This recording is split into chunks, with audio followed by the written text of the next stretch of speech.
The Power of Awareness by Neville Goddard. Chapter 3. Power of Assumption. Man's chief delusion is his conviction that there are causes other than his own state of consciousness. All that befalls a man, all that is done by him, all that comes from him, happens as a result of his state of consciousness. Man's consciousness is all that he thinks and desires and loves, all that he believes is true and consents to. That is why a change of consciousness is necessary before you can change your outer world. Rain falls as a result of change in temperature in the higher regions of the atmosphere. So, in like manner, a change of circumstance happens as a result of a change in your state of consciousness. Be ye transformed by the renewing of your mind. To be transformed, the whole basis of your thoughts must change. But your thoughts cannot change unless you have new ideas, for you think from your ideas. All transformation begins with an intense, burning desire to be transformed. The first step in the renewing of the mind is desire. You must want to be different before you can begin to change yourself. Then you must make your future dream a present fact. You do this by assuming the feeling of your wish fulfilled. By desiring to be other than what you are, you can create an ideal of the person you want to be and assume that you are already that person.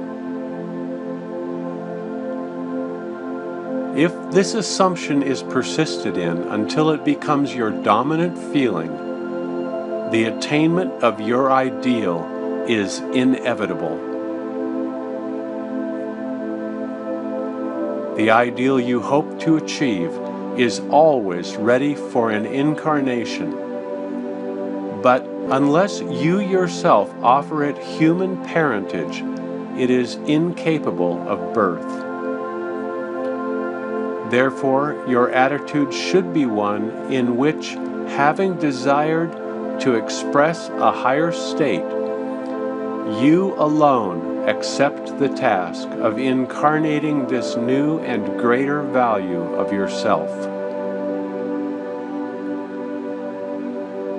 In giving birth to your ideal, you must bear in mind that the methods of mental and spiritual knowledge are entirely different. This is a point that is truly understood by probably not more than one person in a million.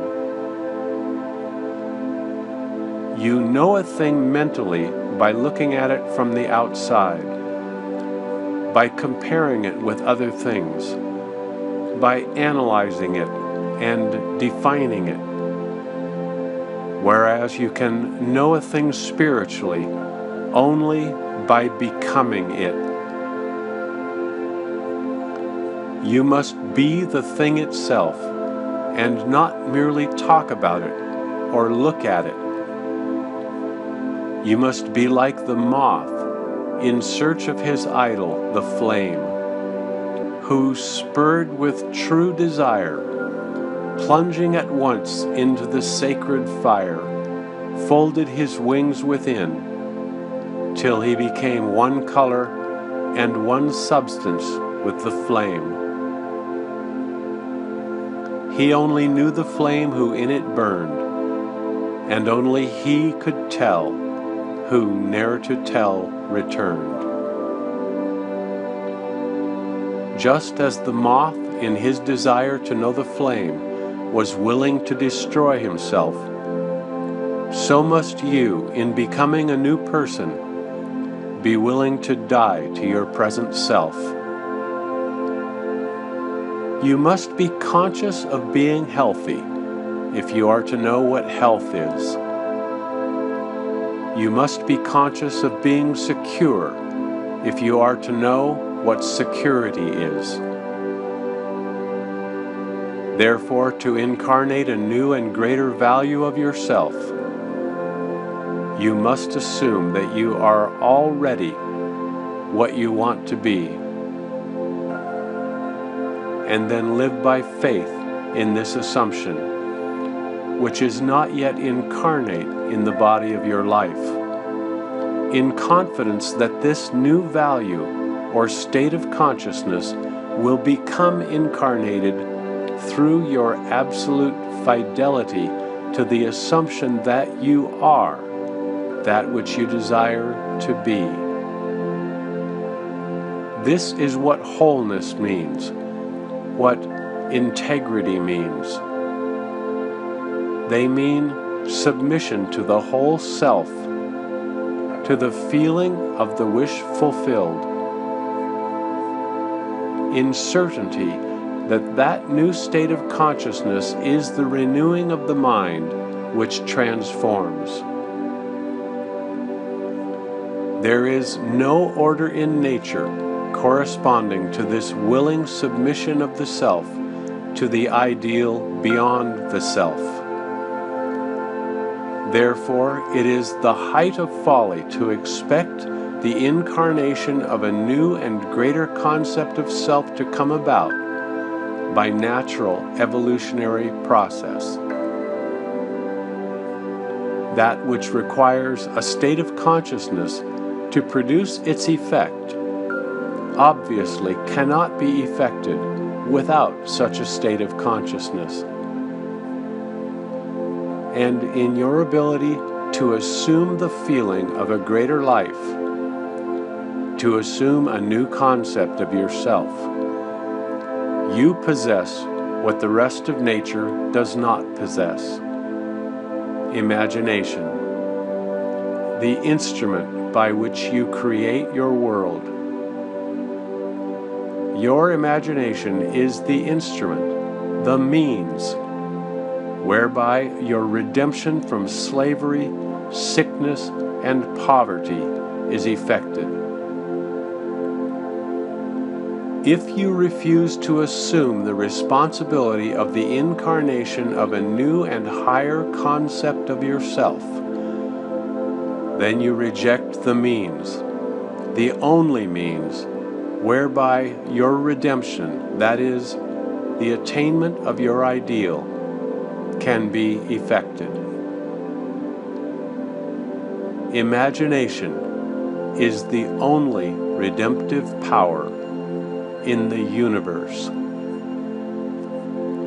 However, your nature is such that it is optional to you whether you remain in your present concept of yourself, a hungry being longing for freedom, health, and security, or choose to become the instrument of your own redemption, imagining yourself as that which you want to be, and thereby satisfying your hunger and redeeming yourself. Oh, be strong then, and brave, pure, patient, and true. The work that is yours, let no other hand do. For the strength of all need is faithfully given from the fountain within you, the kingdom of heaven.